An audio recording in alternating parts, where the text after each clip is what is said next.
Savol. Assalomu alaykum. Qandaq ahvollari salomatchilikmi? Ma'lum bir qarindishimiz mendan pat-pat qarz olib turardi. Keyingi qatim Ramazonga hafta qolganda qarz olgan edi.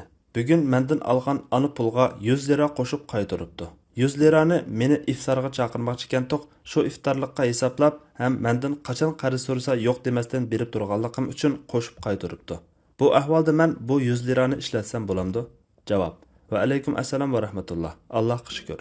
Qarzni berganda ortiq qaytarish, eg'zaki yoki o'rib odat jihatdan shart qilinmagan ahvolda aslida ortiq qaytarish cheklanmaydi. Ortiq qaytarish ehson va yaxshilikqa rahmat aytish yuzidan deyishga bo'ladi. Lekin davomli qarz berib turgan va har qatimda ortiq qaytargan ahvolda ortiq qaytarish niyatida qarz bergandek bo'lib qolish ehtimoli kuchli. Bu jazoniga yaqinlab qoladi.